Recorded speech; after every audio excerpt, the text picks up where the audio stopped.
sinubaybayan po namin talaga itong kaso na ito at itong mga pangyayari dito. So tulad nga ng pinangangamba natin ng ilang linggo na, dahil sa pagkakatalaga kay Deputy Ombudsman for the Visayas Dante Vargas bilang acting OMB, alam na namin medyo naghihinala na kami dahil bigla siyang ipinalit kay sino ba yan? Yung say, dating Court of Appeals Justice na naging acting ombudsman. At wala pong dahilan dun sa kanyang pagpapalit. So marami na po ang nangamba at naghihinala na posibleng itinalaga si Deputy Ombudsman for the purpose na masuri, kumbaga, at baka kayang i-facilitate o mamadali man lang yung pag-i-issue ng clearance ni Secretary Boying, nang sa gayon ay makalahok siya doon sa applications for ombudsman. So ngayon na nga, nakita natin, nung una ang nababalitaan natin sa OMB ay yung mga investigador daw ay ayaw nilang bitiwan yung kaso dahil sila po ay nag-iimbestiga at ayaw pa nilang basta ipa-dismiss yung kaso.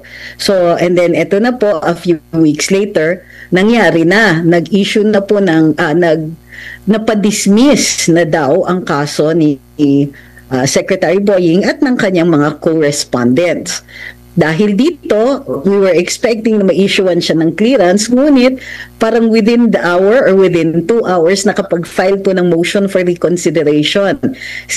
Si Senadora Amy Marcos, siya yung tinaguri ang complainant dito dahil kanyang Committee on Foreign Relations ang nakakolekta ng ebidensya at sila yung nagpadala sa ombudsman where it is being investigated kung ano ang mga krimen at kung may probable cause dito. So, dahil nag-file siya ng motion for reconsideration at natanggap kaagad sa tanggapan ng OMB, it effectively suspends the finality nung desisyon na i-dismiss yung kaso. Dahil hindi pa yan final, existent pa yung kaso. At dahil existent pa yung kaso, hindi po siya mabibigyan ng clearance. At tunod dito, ang pinaka-ma-i-issue lang ng Office of the Ombudsman ay isang certification na although dismissed na yung kaso, may pending motion for reconsideration. Therefore, barring any immediate decision, maaaring hindi mabigyan ng clearance si Sec Boying.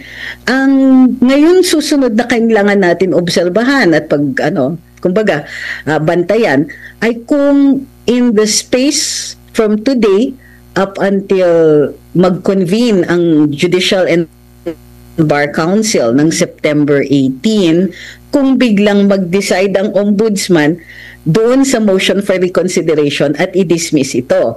Pag ito ay i-dismiss, baka sabihin na pwede na siyang issuean ng clearance. Barring a TRO from sugid nating binabantayan na hindi ma-dismiss yung kaso, yung motion for reconsideration before September 18. Ngayon, historically, ang ombudsman, kapag nagde-decide sila ng motion for reconsideration, hindi po less than 1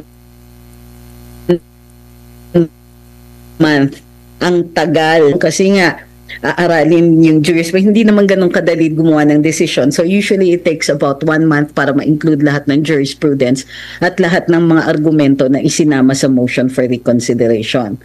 So, it is quite possible na kung sakali madaliin ang decision din sa motion for reconsideration, wala akong duda na marireactivate o magkakaroon ng grounds for co-warranto.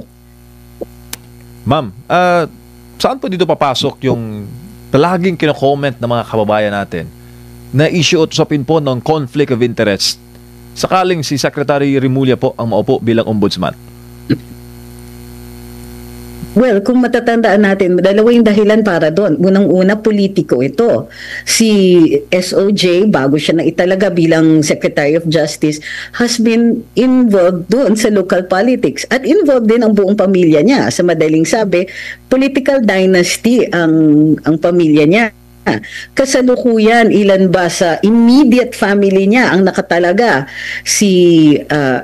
Yung younger brother niya, si Gilbert ay nasa PAGCOR, ang isang kapatid DILG secretary, ang isang anak congressman, ang isang anak governor ng Cavite.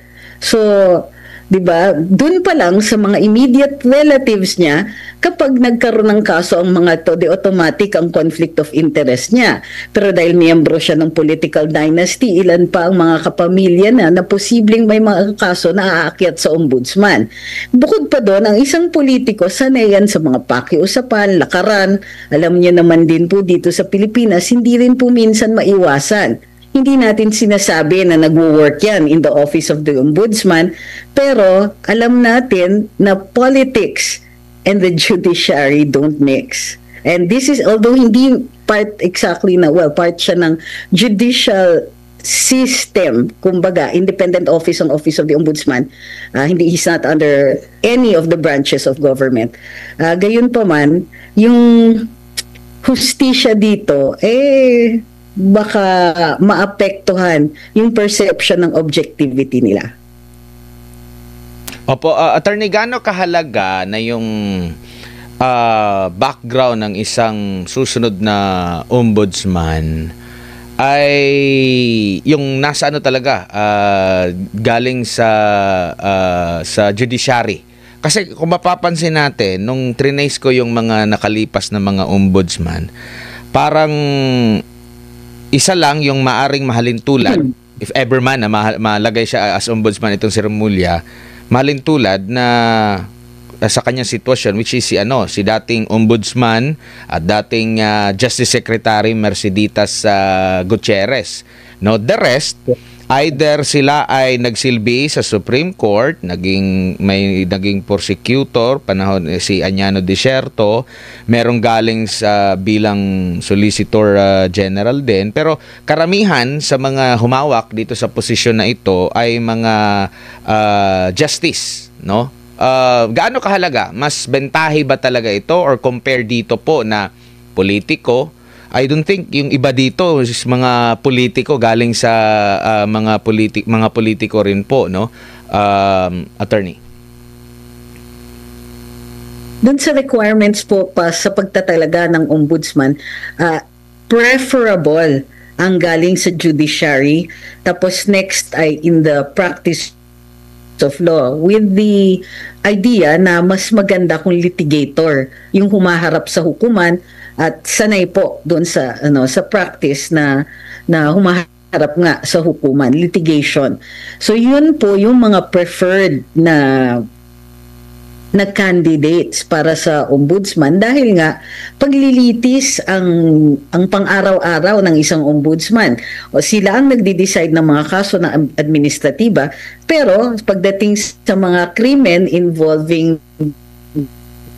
graft and corruption, then sila po ay tumitindig bilang mga prosecutor. Sila nagde-determine ng probable cause kung ang kaso ay tutuloy sa Sandigan Bayan, at humaharap sila sa Sandigan Bayan bilang tagalitis, taga-usig nung krimen. Kumbaga, sila ang nag-prosecute at sila po ay nag-oversee. So the ombudsman oversees yung administrative functions in that prosecution.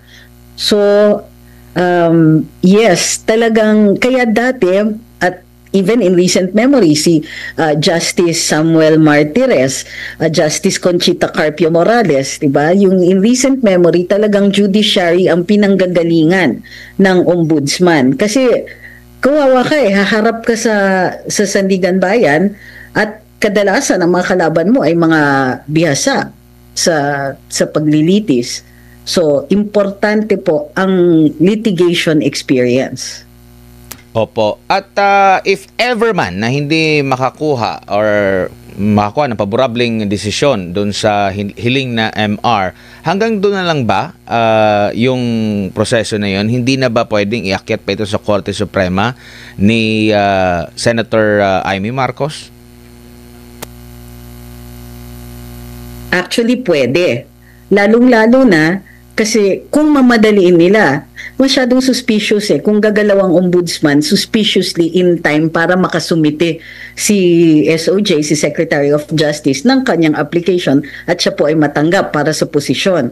In other words, if you look like you're paving the way for somebody to have a successful application para sa position, maaaring questionin ito. Bukod pa dyan, of course, not just yung paraan kung paano siya mag-clear, maaaring questionin yung pag-clear sa kanya, maaaring questionin kung bakit na-clear yung merito ng kanyang ng dismissal ng kaso. And of course, if it goes into the clearance, kumbaga, pag kinwestiyon natin yung regularity ng clearance at ipalabas na yung clearance na yon ay issued with grave abuse of discretion, maaaring filean siya ng co-warranto. So, tatanungin, katulad ng isang justice dati na finailan ng co-warranto, no, hindi dumaan sa impeachment dahil pumasok doon sa kanyang qualifications na kulang. So dito, kung irregular yung pag-issue ng kanyang clearance, maaaring questionin ito, at kung hindi legal, kumbaga, o hindi tama yung pag-issue ng clearance sa kanya, it means wala siyang sufficient qualifications at maaaring filean siya ng co-warranto. Ang ibig sabihin ng co-warranto is by what warrant? Ano ang karapatan o ano ang order na basihan mo para ikaw ay mag-occupy ng position na yan? At ki-questionin yung order ng pagtatalaga sa kanya bilang ombudsman. Dito po sa mga nag-apply, sa tingin nyo po merong maganda rito na matitiyak talaga natin na independent at maganda bilang susunod na ombudsman? May napipisil po ba kayo? May nakikita po ba kayo? Pwede to. Well, para sa akin, yung mga members talaga ng judiciary ang dapat nangunguna dyan, ang pinaka-qualified dyan. So meron tayong dalawang retirado na Supreme Court Justices na nag-a-apply dyan, si Justice Gerlan at saka si Justice Lopez. So para sa akin, dapat una sila sa konsiderasyon dito.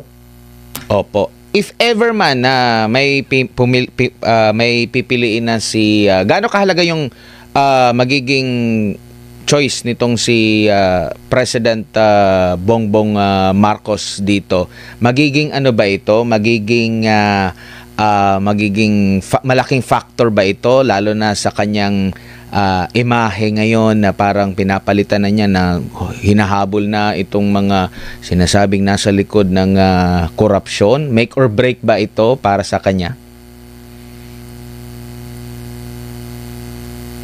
Well, kung pipilitin nila ang pagtatalaga kay SOJ Remulla in spite qualified sa kanya, then hindi to maganda sa kanyang imahe kasi right now pinapakita niya na tila para siyang graft buster, siya yung nagbunyag kunwari ng flood control na issue at nagtataka siya kung paano nangyari yung mga ganitong klaseng transaction sa gobyerno. So yung image niya, he's striving to look like malinis siya at gusto niyang puksain o buwagin ang infrastructure ng korupsyon sa Pilipinas. Yung pag ganitong klaseng nangangamoy irregularidad sa pagtatalaga ng isang ombudsman, makikita natin na kumbaga ang pagkikilatis ng mga tao ay siya i-judge na hindi sincere sa kanyang mga efforts to clean up government kung siya mismo hindi niya kayang tanggalin itong mga bad habits ng pagtatalaga ng mga close pero hindi naman ganun